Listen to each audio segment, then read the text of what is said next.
I want to start with the part that still keeps me up some nights, even though it happened long before I was born. When that family came home from church, a whole family, 2 parents, 4 children, and 2 little girls who'd come for a sleepover, somebody was already in the house, already inside, waiting. While they sang at the children's program, while they walked home in the June dark, while they lit the lamps and got the children into their nightclothes and said their prayers and went to bed, there was a person in that house, in the attic most likely, or folded up in a closet listening to all of it, listening to a family go to sleep, listening and waiting for the lamps to go out.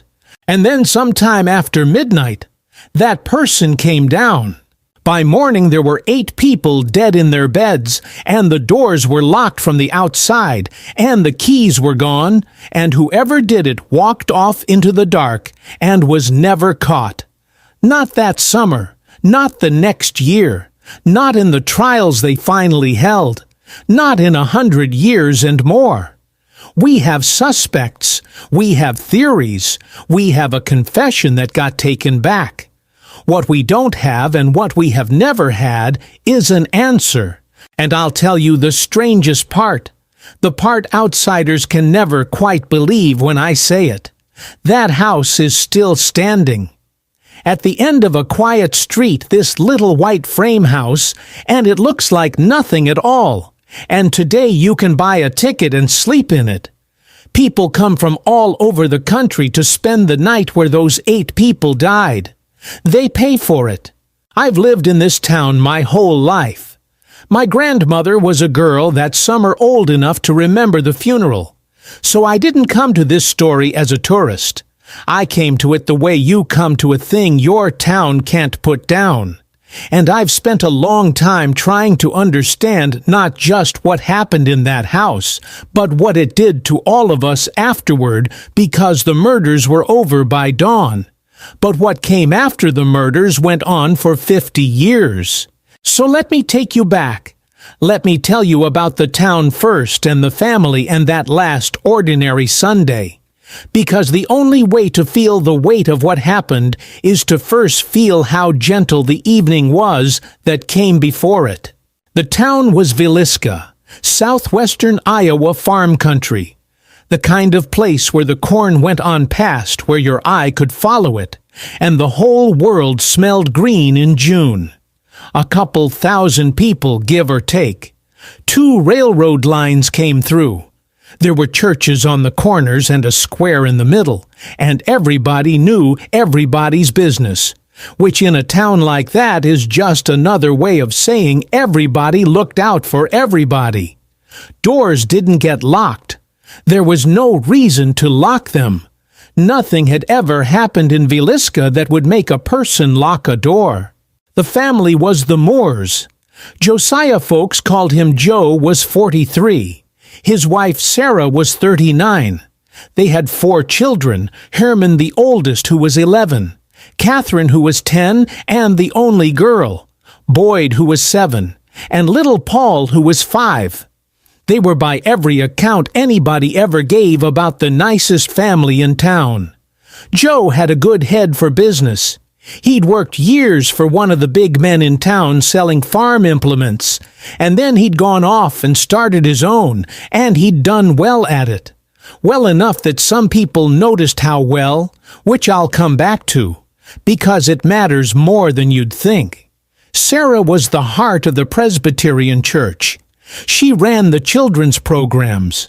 She was the kind of woman who made sure no child got left out of anything. That's the family. Now hold them in your mind, all 6 of them, because I need you to see them as people, and not as a headline, since the headline is the only way most of the world ever met them. And there were 2 more, the Stillinger girls. Lena, who was around 11 or 12, and her little sister Ina, who was 8. They came from a farm 7 miles out of town, a big family on a big spread. They were friends of Catherine's, and on that Sunday evening the youngest Moore girl asked if her friends could stay the night, and somebody telephoned out to the Stillinger farm and asked the older sister for permission, and the answer came back, yes. Yes, the girls could stay.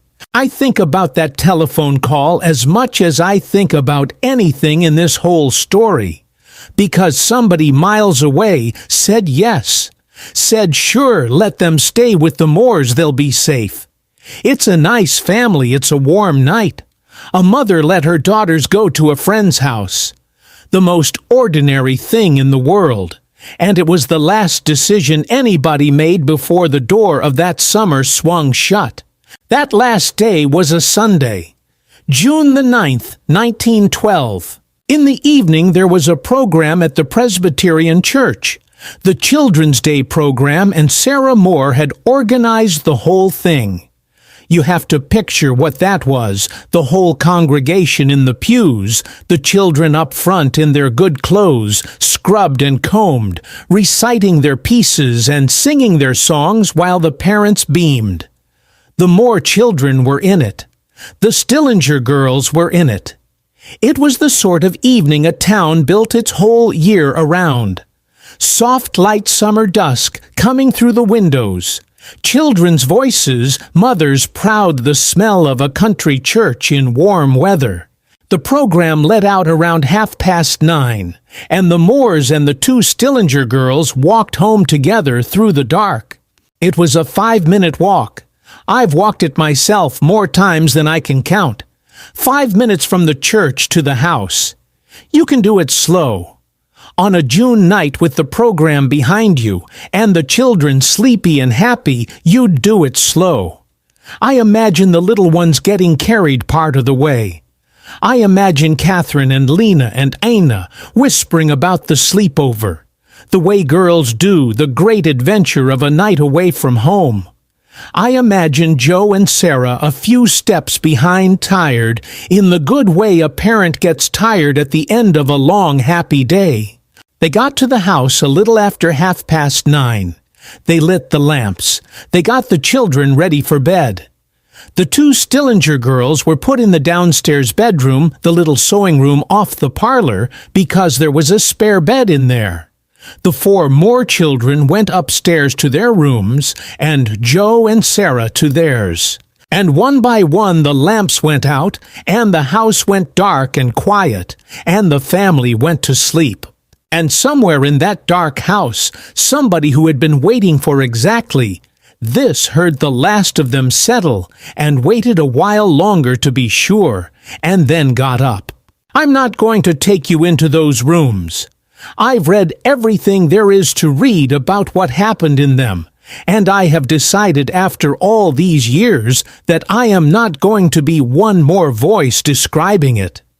The doctors who examined the house later said it had all happened between midnight and 5 in the morning. They could tell the killer had started with Joe and Sarah, and then gone to the children, and then gone downstairs to the 2 little girls. They could tell the family's own axe had been used. It was Joe's axe taken from his own yard. And they could tell that whoever did it had been calm. That's the detail I can't shake. Not rage, not a frenzy. Calm. Because of what the killer did afterward. After it was over, this person did not run. This person stayed in the house. They went around and they covered the mirrors, every mirror in the house, draped with cloth, the way old families used to cover mirrors when someone died. They pulled the curtains closed in every room. They found a slab of bacon, a great 4-pound slab of it, and left it sitting in the downstairs bedroom, and nobody to this day knows why. There was a basin of bloody water where the killer had washed. There was a plate with a little food on it. The lamps had been left burning low with the chimneys off, set down on the floor, and the axe was leaned up against the wall in the room with the 2 girls wiped down. And then this person walked through the house and locked every door from the inside and went out and took the keys and disappeared into the last of the dark. Whoever did this was in no hurry at all. That's what the calm tells you. They had all night and they used it, and they did these strange, tidy, careful things in a house full of the dead. And then they let themselves out and locked up behind them like they were leaving their own home. And then the sun came up over Wieluszka, and it was Monday and the town didn't know yet. The morning is the part I want to slow down for, because the murders happened in the dark and secret and no one saw them. But the morning the town found out that happened in the light in front of everyone, and it's the morning that's really seared into us. Next door lived a woman named Mary Peckham. She was up early doing her wash, hanging it on the line, and she noticed the Moore house was wrong. There was no smoke from the chimney. Nobody had come out to do the chores. The animals hadn't been let out. The whole house was just still, too still, the curtains all drawn at an hour when a busy family with 4 children and 2 guests should have been up and loud and spilling out the doors into the morning. She went and knocked. No answer. She tried the door. Locked, which was strange in itself in a town where nobody locked doors. She let the Moore's chickens out herself because somebody had to, and the wrongness of it grew on her, and finally she went and telephoned Joe's brother Ross.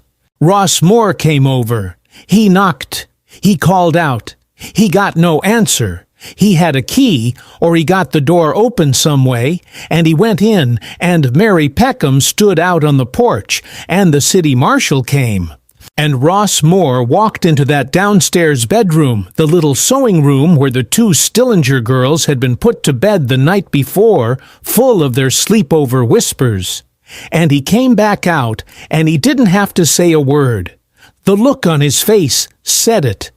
He told the marshal to keep everybody out. He said something like somebody's murdered them all. Now here's where the town's grief turns into the town's first great mistake, and it's a mistake that mattered because it may be part of why we never got an answer. Word went through Wieluszka like fire through dry grass. Within an hour there were people in the street outside that house. Within a few hours there were hundreds, and these weren't ghouls. Understand that. These were neighbors. These were people who loved that family, who had sat behind them in church the night before, who could not believe it, and had to see it to believe it. A doctor stood on the porch and begged them. He said, "Don't go in there." He said, "If you go in there, you'll regret it to the last day of your life." He knew what was in those rooms, and they went in anyway. Neighbors filed through that house all day. They walked through the rooms. They picked things up. By the time anyone with any sense arrived to actually investigate a crime, the house had been walked through by half the town. Whatever the killer might have left, a footprint, a fingerprint, some small thing that pointed somewhere, it was gone, ground into nothing under the boots of grieving people who simply could not stay away. They brought bloodhounds in eventually. The dogs tracked a little way toward the edge of town and lost it. The killer had a head start of many hours by then, and a whole town's worth of confusion laid down on top of his trail. 2 days later, they held the funeral. They held it in the town square because no church was big enough. Thousands of people came, more people than lived in Wieluszka. People came in from all the farms and all the towns around. The National Guard had to block the street. The procession out to the cemetery was 50 carriages long. They buried the Moores, and they buried the 2 little Stillinger girls and the girl's mother. And this is the detail that I think breaks people more than any other when they finally hear it. The girl's mother was expecting another child at the time, and in her grief, she lost it.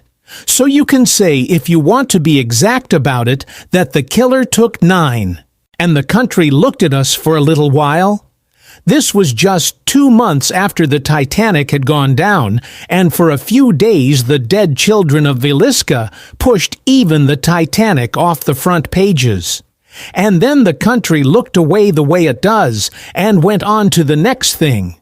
And we were left with it, left alone in our small town with 8 fresh graves and a locked house, and not one single soul to blame. And that, my friend, is where the real story starts. Because a town can survive a murder. What a town can barely survive is not knowing. Here is the thing nobody tells you about an unsolved crime. When there's no answer, the town has to make its own. People can't live inside a question that big. They have to fill it. And so Villisca began slowly to fill the silence with suspicion. And the suspicion did to this town over the next many years something almost as bad as what the axe did in that house. The axe killed 8 people in one night. The suspicion poisoned a whole community for half a century. The first name was the big name, Frank Jones. Jones was about the most important man in Villisca, wealthy, powerful, a state senator eventually. And here's the part that lit the fuse Joe Moore used to work for him. For years, Joe had sold farm implements out of Jones's store, and then Joe had struck out on his own, and in the doing of it had taken a very valuable thing with him, the John Deere franchise, the right to sell those machines, which was worth real money. People said Jones never forgave him for it, and there was a rumor never proved.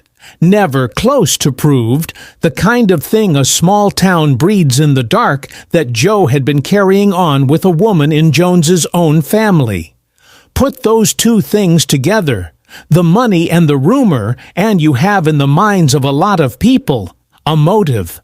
A private detective came to town, a man named Wilkerson, and he became convinced Jones was behind it. Convinced Jones had hired a man to do it, a rough character named Mansfield. And Wilkerson didn't keep it quiet. He held public meetings right here in town, laying out his case against Jones in front of whoever would come naming names. They arrested Mansfield, but Mansfield had an alibi records that put him hundreds of miles away, and they had to let him go. Jones turned around and sued the detective for slander.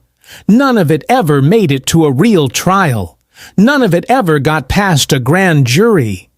And so it just hung there, unresolved, forever, and the town split down the middle over it. That's not a figure of speech. Half of Villisca was sure Frank Jones had done it and got away with it because he was rich and powerful and could buy his way out of anything. The other half thought it was a monstrous slander against a good man, and the split ran so deep that it ran right into the churches. Jones belonged to one congregation, and people who believed he was guilty got up and left that church and joined another one just so they wouldn't have to sit in the same room as him on a Sunday. Think about that. The murder happened in a church family came out of a Children's Day program, and its aftermath tore the churches of the town apart. Neighbors who'd known each other their whole lives stopped speaking. The rift outlived the people who started it. My grandmother could tell you decades later which families had been on which side. It was that kind of wound. Then there was the preacher, a traveling minister named Kelly. An odd little man, English, not 5.5 feet tall, slight as a boy. And strange, there's no kind way to say it. He had a history. He'd been caught peeping in windows. He'd written away asking young women to pose for him with no clothes on. He'd later be locked up for sending filthy things through the mail. He was by any measure a deeply disturbed man.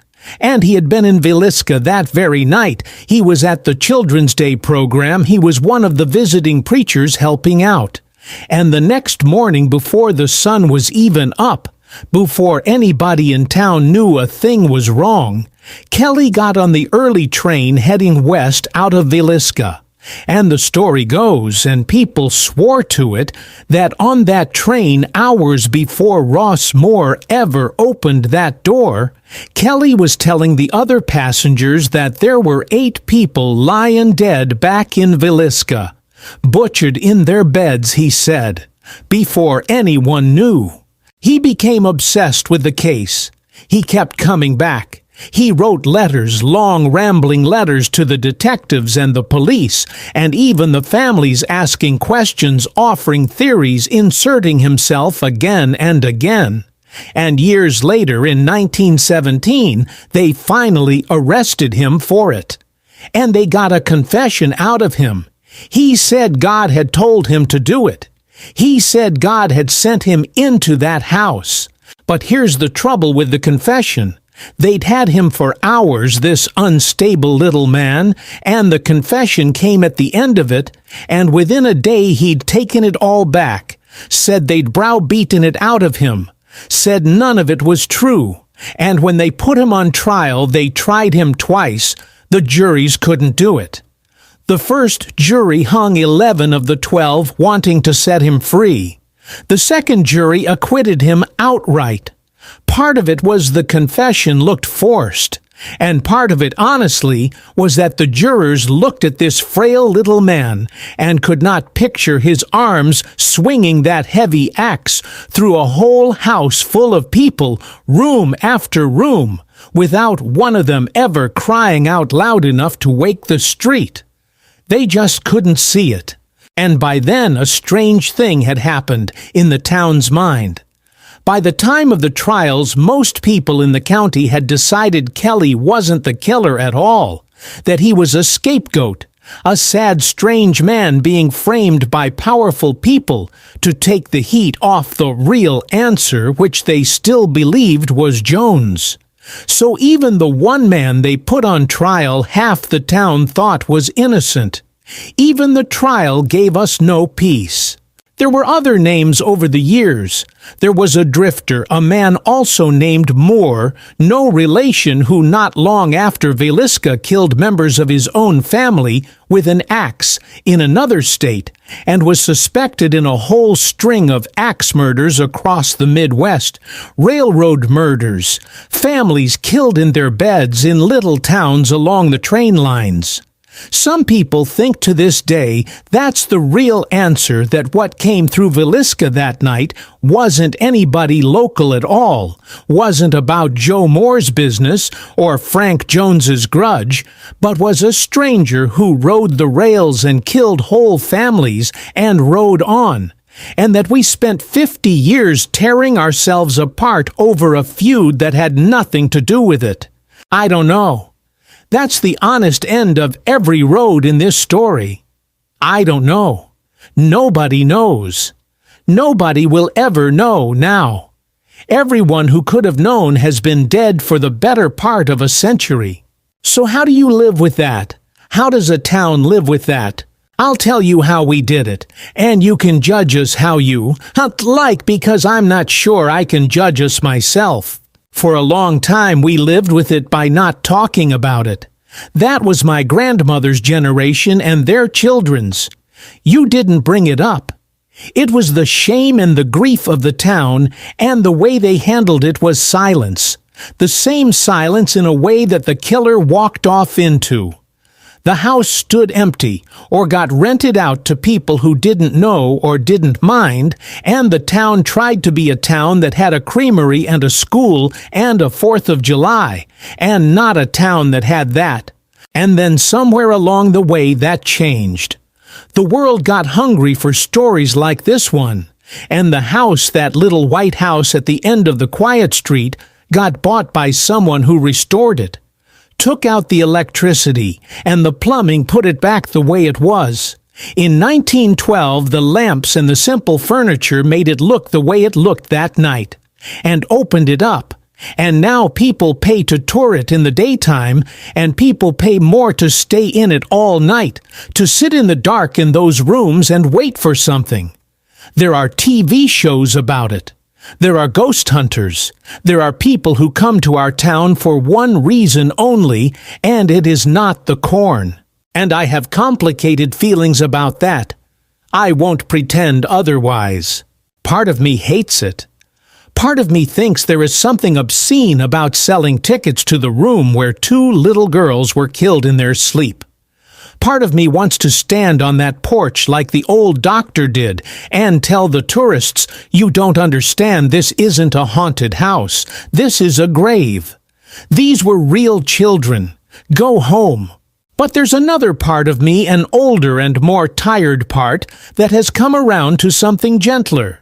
Because here is what the silence of my grandmother's generation actually did. It almost let them be forgotten. The murders nearly erased those 8 people twice, once with the axe, and once with the shame that came after the not talking that nearly buried their names along with their bodies.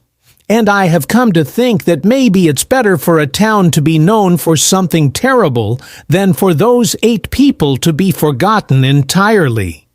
At least the tourists know their names now.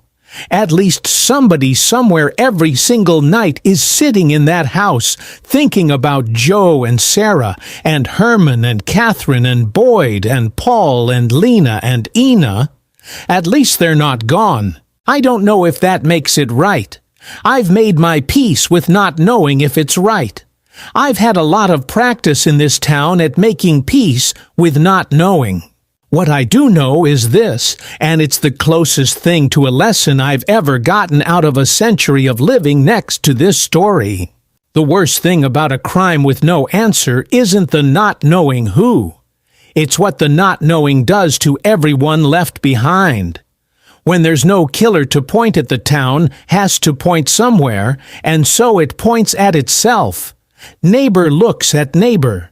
The rich man and the strange preacher and the drifter, and eventually just about everybody, because in a town with an unsolved murder, everybody is a little bit guilty in everybody else's imagination forever. The axe was in that house for one night. The suspicion was in this town for 50 years, and the suspicion took no lives, broke no bones, and yet I'd argue it did more damage in the end because it spread and it lasted, and it turned a town that used to leave its doors unlocked into a town that learned to wonder about each other in the dark. That's the real haunting, if you want to call it one, not footsteps in the attic. The footsteps in the attic are a story we tell because it's easier than the true thing. The true thing is, a town that loved a family, lost them in a single night, never found out who took them, and spent the rest of its life living with the unbearable arithmetic of that knowing. The person who did it might have been at the funeral, might have walked through the house with the crowd, might have been a neighbor, a face you nodded to for years afterward at the post office, might have ridden out of town on the early train and never thought of us again. I still walk past that house sometimes. The little white one at the end of the quiet street. In the daytime, with no tour going, it looks like the most ordinary house in the world, and that's the thing that gets me every time. That a horror like that can wear so plain a face, that you can walk right past it. And I think about the 8 of them and the 9th that never got born, and I don't try to solve it anymore because smarter and more determined people than me have failed at it for over 100 years. I just say the names sometimes under my breath, the way you'd say a small prayer, because somebody should. Because they were real and they were ours, and whoever it was that locked the door behind himself and walked off into that June dark, he doesn't get to be the only one who remembers their last night. We remember it too. We've made remembering it the whole long work of this town. I just wish after all this time that I could tell them who.